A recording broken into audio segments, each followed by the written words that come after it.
नमस्कार। आपको वर्ष 2023 की बहुत बधाई और शुभकामनाएं। माननीय प्रधानमंत्री नरेंद्र मोदी जी के नेतृत्व में कैबिनेट की बैठक हुई। बहुत महत्वपूर्ण उसमें निर्णय लिए गए हैं और क्लाइमेट चेंज के क्षेत्र में जो प्रधानमंत्री जी ने समय समय पर मुख्यमंत्री से लेकर प्रधानमंत्री के पद तक जो कदम उठाए, उसकी देश और दुनिया ने सदा प्रशंसा की है। और क्लाइमेट चेंज के क्षेत्र में ही वैश्विक स्तर पर भारत महत्वपूर्ण भूमिका निभा रहा है। देश की ऊर्जा की इंस्टॉल्ड कैपेसिटी का 40% नॉन फॉसिल ऊर्जा स्रोतों पर आधारित हो, ये लक्ष्य 2030 तक का निर्धारित किया था, जिसको 2021 में बहुत वर्ष पहले पूरा किया गया। और 2021 में ग्लासगो में COP26 के दौरान प्रधानमंत्री जी ने जो भारत द्वारा महत्वाकांक्षी कदम उठाने की जो घोषणा की थी और अपने भारत को 2070 तक नेट जीरो का लक्ष्य रखा था, पंच अमृत की बात माननीय प्रधानमंत्री मोदी जी ने वहां पर कही। वही 15 अगस्त 2021 को लाल किले की प्राचीर से क्लाइमेट क्षेत्र में क्वांटम जंप देने के लिए उन्होंने ग्रीन हाइड्रोजन के क्षेत्र के बारे में खुलकर चर्चा भी की। और ग्रीन हाइड्रोजन के क्षेत्र के लक्ष्य की प्राप्ति के लिए तिरंगे को साक्षी मानकर माननीय प्रधानमंत्री जी ने उस समय नेशनल हाइड्रोजन मिशन की घोषणा की थी और यह भी कहा था कि अमृतकाल में हमें भारत को ग्रीन हाइड्रोजन के क्षेत्र में ग्रीन हाइड्रोजन के प्रोडक्शन और एक्सपोर्ट का ग्लोबल हब बनाना है और ये ऊर्जा के क्षेत्र में भारत की एक नई प्रगति को आत्मनिर्भर बनाएगा और पूरे विश्व में क्लीन एनर्जी ट्रांजिशन की एक नई प्रेरणा भी बनेगा। ग्रीन ग्रोथ से ग्रीन जॉब्स के नए अवसर हमारे युवाओं के लिए, हमारे स्टार्टअप्स के लिए बनेंगे। ये प्रधानमंत्री मोदी जी ने 15 अगस्त 2021 के अपने लाल किले की प्राचीर से भाषण में कहा था और इसी को ही आज नेशनल ग्रीन हाइड्रोजन मिशन को केंद्रीय मंत्रिमंडल ने मंजूरी दी है। India will be the global hub of green hydrogen और हम ये कह सकते हैं कि क्लाइमेट चेंज से निपटने के लिए ग्रीन हाइड्रोजन एक बहुत महत्वपूर्ण भूमिका निभाएगा। और इसकी जो विस्तृत संरचना तैयार की गई वो इस प्रकार है कि 2023 तक प्रतिवर्ष 50 लाख टन ग्रीन हाइड्रोजन का उत्पादन होगा। इसके लिए 60 गीगावाट से 100 गीगावाट की इलेक्ट्रोलाइजर कैपेसिटी को तैयार किया जाएगा, स्थापित किया जाएगा। और भारत में लो कॉस्ट ग्रीन हाइड्रोजन व इससे संबंधित इक्विपमेंट व टेक्नोलॉजीज के उत्पादन को प्रोत्साहन देने के लिए इंसेंटिव, दो तरह के प्रमुख इंसेंटिव दिए जाएंगे। एक तो इलेक्ट्रोलाइजर्स के मैन्युफैक्चरिंग पर 5 वर्षों के लिए इंसेंटिव दिए जाएंगे। मैं कह सकता हूं कि इसको कुल स्कीम जो 2029-30 तक है, तो इसको पहला तो इलेक्ट्रोलाइजर्स की मैन्युफैक्चरिंग पर इंसेंटिव दिए जाएंगे, दूसरा ग्रीन हाइड्रोजन के उत्पादन पर इंसेंटिव दिया जाएगा।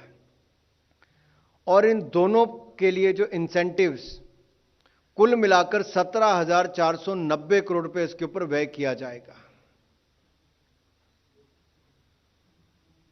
इसके अलावा ग्रीन हाइड्रोजन हब्स का विकास किया जाएगा, जिसमें ग्रीन हाइड्रोजन के उत्पादक एवं उपभोक्ता को एक ही जगह पर लाया जाएगा ताकि ट्रांसपोर्टेशन भी ना पड़े और इकोनॉमीज ऑफ स्केल्स का लाभ भी मिल सके।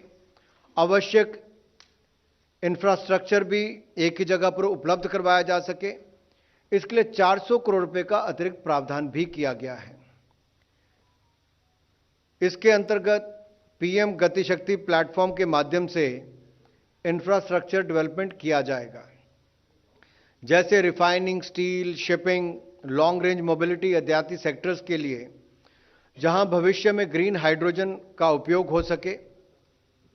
उनकी पहचान करने के लिए पायलट प्रोजेक्ट इंप्लीमेंट किए जाएंगे और इन पायलट प्रोजेक्ट्स के लिए 1466 करोड़ रुपए का प्रावधान किया गया है।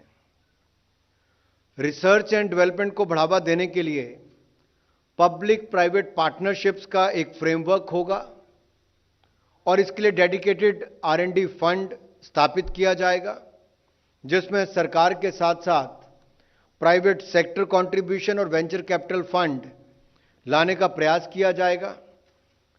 चैलेंज मोड के द्वारा स्पेसिफिक प्रोजेक्ट्स का चयन किया जाएगा और इसके लिए भी 400 करोड़ रुपए का प्रावधान किया गया है। हाइड्रोजन इकोनॉमी इकोसिस्टम से संबंधित सभी उद्योग आसानी से कार्य कर सकें, जैसे ease of doing business, ease of compliance, इसके ऊपर मोदी सरकार का सदा फोकस रहा है। तो इसके लिए आवश्यकता अनुसार रेगुलेशंस, कोड्स और स्टैंडर्ड्स बनाए जाएंगे। इस मिशन से जुड़े विभिन्न मंत्रालयों एवं एजेंसियों में समन्वय एवं मिशन के सुचारू ढंग से संचालन करने के लिए एक एम्पावर्ड ग्रुप गठित किया जाएगा, जिसमें ग्रीन हाइड्रोजन के एक्सपर्ट्स भी लिए जाएंगे। टेक्निकल एक्सपर्ट्स का भी एक एडवाइजरी ग्रुप गठित किया जाएगा, जो एम्पावर्ड ग्रुप्स को तकनीकी विषयों पर असिस्ट करेगा। देश में विभिन्न सेक्टर्स में ग्रीन हाइड्रोजन का उपयोग बढ़े, इसके लिए एम्पावर्ड ग्रुप के द्वारा संबंधित मंत्रालयों के साथ विचार विमर्श के आधार पर ट्रांजैक्टरी निर्धारित की जाएगी और इस मिशन के क्रियान्वयन के लिए MNRE में, ministry of new and renewable energy में मिशन सेक्रेटरीट स्थापित किया जाएगा और मिशन डायरेक्टर किसी ऐसे प्रोफेशनल को लिया जाएगा जो इस सेक्टर की डोमेन नॉलेज रखता हो और एक्सपीरियंस उसको हो, और मिशन सेक्रेटरी में सेक्टर के प्रोफेशनल्स को भी शामिल किया जाएगा। इस मिशन के क्रियान्वयन से भारत को ग्रीन हाइड्रोजन के उत्पादन, उपयोग और निर्यात के लिए एक ग्लोबल हब के रूप में स्थापित किया जाए, इस दृष्टि से काम किया जा रहा है। 2047 तक एनर्जी इंडिपेंडेंट बनाने का लक्ष्य हम प्राप्त करें और जो आत्मनिर्भर भारत की कल्पना प्रधानमंत्री मोदी जी की है, उस दृष्टि से ये बहुत उपयोगी होगा।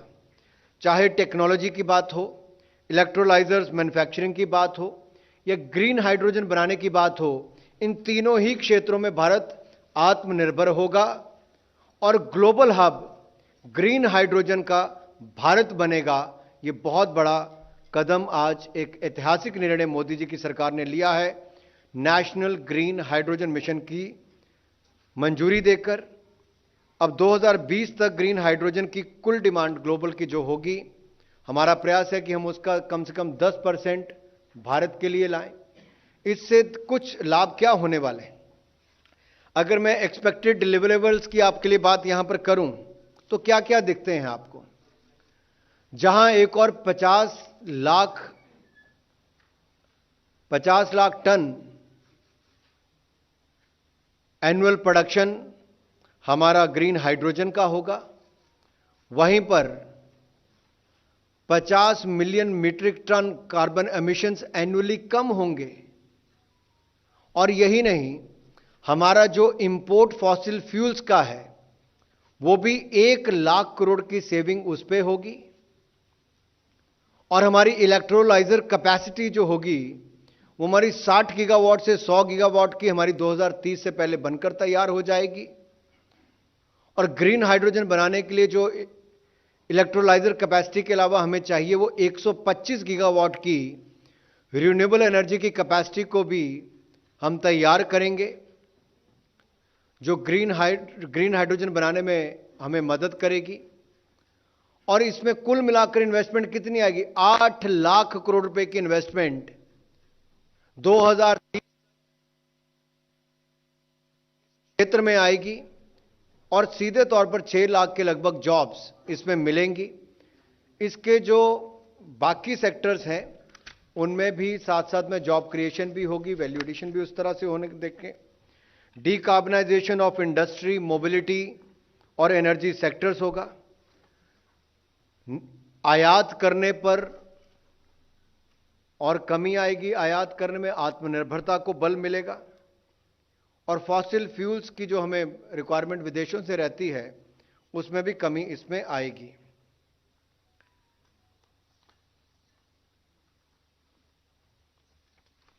इसमें कुल मिलाकर अगर खर्चा देखा जाए 19,744 करोड़ रुपया, 19,744 करोड़ रुपया नेशनल ग्रीन हाइड्रोजन मिशन के लिए मंजूरी आज की गई है। जैसा मैंने कहा, इस मिशन के क्रियान्वयन के लिए 8 लाख करोड़ रुपए की डायरेक्ट इन्वेस्टमेंट होगी, 6 लाख सीधे तौर पर इसमें जॉब्स क्रिएशन होगी, 50 million tonne greenhouse emission को अवॉइड किया जाएगा, कम होंगे, और 50 लाख टन ग्रीन हाइड्रोजन बनाने का काम भी इसके माध्यम से प्रतिवर्ष किया जाएगा, कम से कम इतना किया जाएगा, और हमारी मोबिलिटी के काम भी और बाकी सबके काम भी आएंगे।